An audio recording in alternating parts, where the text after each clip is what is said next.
Now, I know a lot of people are gonna come at me for this one, but whatever you think, let us know in the comments. And while you're at it, please subscribe, alright?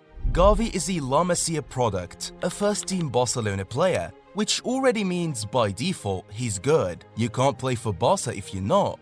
But here's the thing, Gavi is level 1, and he's level 1 for a reason. Yeah, he's technical. Yeah, he's got the body feints, the neat turns, the fight in him, and the occasional banger goals. But when you strip it all down, he's chaos in a shirt. He's that kind of guy who runs across the pitch like someone told him it's the last game of his life. Zero breaks, zero fear. He doesn't play football, he attacks it. Every team needs a Gavi. They're the mad dog, the fire starter, the player who brings war to the midfield. These are players like Conor Gallagher, Ugarte, you get the idea.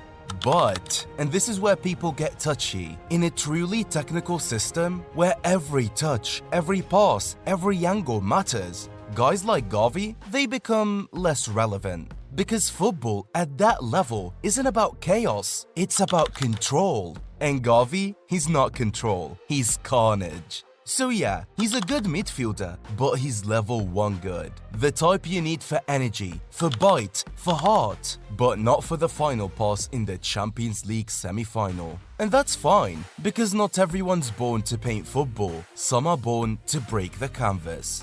But if Gavi is pure chaos, what happens when chaos learns to think?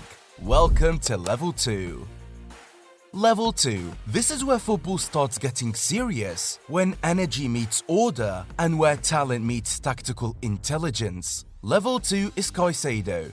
Listen, let's be honest, every top team needs a Caicedo. Not every team has one, but if you want to compete at the top, you better find one. Because without players like him, your team is just a light show with no backup generator, all possession, no protection. Caicedo is Chelsea's engine room. When he plays, the team breathes. When he doesn't, they suffocate. He's the type of player who'll press your fullback, your coach, and maybe even the cameraman if he takes too long to zoom in. All stamina, technicality, and no panic. He has the lungs of a marathoner, the mindset of a bulldog. These guys, the Caicedos, they are the Kantes, the Chouamenis, the Camavingas. They're the real proper football men. They don't need flair, they are the system. But here's why Caicedo is level 2. Because while he's elite, defensively perfect, tactically disciplined, he's still missing one thing that separates him from the next level. That ability to dictate the game, not just disrupt it. But it's not that they don't have it, they've just been relegated to a specific role that don't allow them to go forward often. And when he gets that, you'll understand why level 3 isn't about muscle anymore. Level 3 is the full evolution of level 2. Everything Caicedo is, but with goals in his bag. Declan Rice. He's not just a destroyer anymore. Maybe he was at West Ham or his early Arsenal days. But today, he's become the definition of a complete midfielder. He'll win it, carry it, pass it, and if you're unlucky, he'll bury it. In more recent years, Rice has turned into this hybrid, part defensive midfielder, part box-to-box, part sniper. He crashes the box like a striker, and when he hits it from range, goalkeepers just pray for mercy. But here's the thing, I don't even think Rice is necessarily better than Caicedo, but I also can't argue that his goals and assists take him a step higher than level 2. And Rice has found a way to mix that level 2 work rate with level 3 brilliance. He's what happens when a destroyer learns to create, when a player built for battles starts writing highlight reels. Every system needs him. He's the bridge between defense and destiny.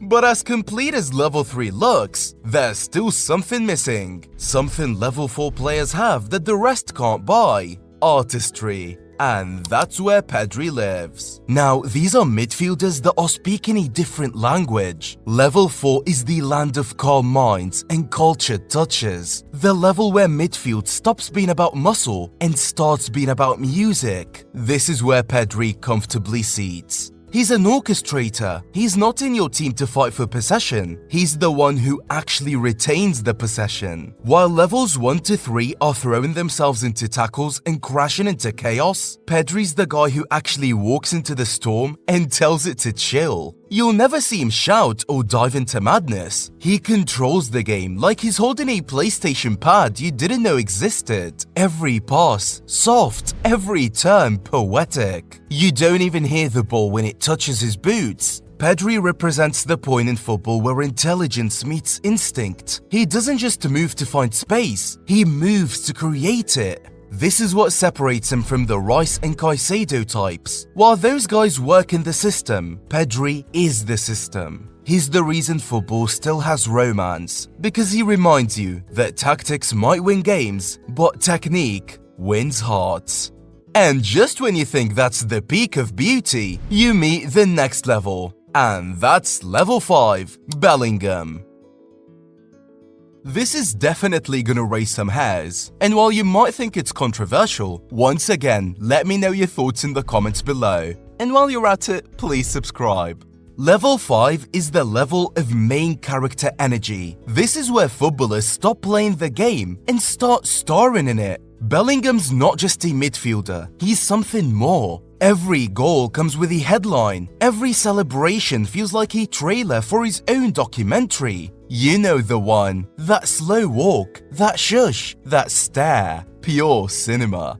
He's got the intelligence of Pedri, the drive of Rice, the control of Caicedo, but wrapped in the charisma of a superstar who knows he was built for the big screen. You can't teach that presence. When Bellingham steps onto the pitch, even the grass adjusts its posture. He's that blend of arrogance and artistry that football secretly lives for. And look, it's not even about numbers anymore, it's about moments. Because Bellingham doesn't just create highlights alone, he's a big game player. The problem is most people reduce his impact on the pitch to the goals and tackles alone. But Bellingham does it all: moments, magic, and tempo. But as good as he is, as electric as he feels, there's still a level above this. A level where moment gives way to control, where the game slows down to the rhythm of one man's heartbeat. That's where Palmer lives. Level 6 is the Oracle. Now, I know some people may not agree with me on this one, and that's fine. But for me, level 6 is Cole Palmer.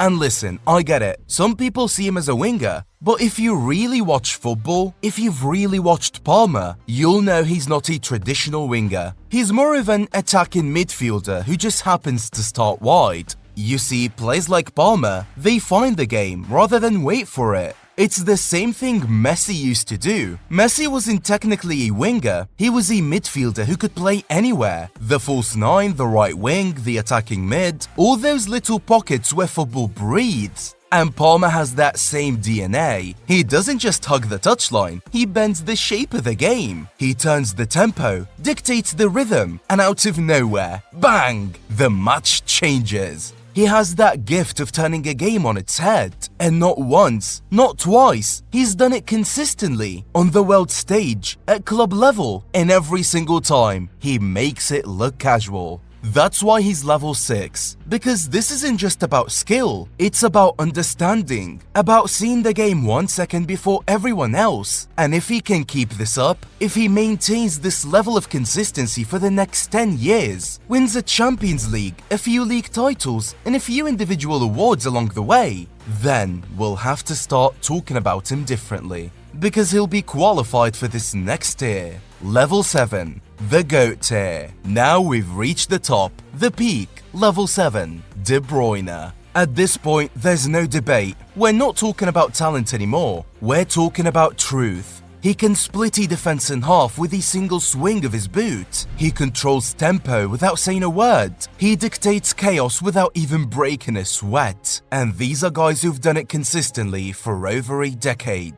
De Bruyne is what happens when football reaches divine intelligence. He's that player who makes the impossible look inevitable. And that's why level 7 isn't about fame, stats, or highlights. It's about influence. And until Palmer or anyone else can do that for a decade straight, De Bruyne stands alone at the top of that mountain, level 7, as a god among men.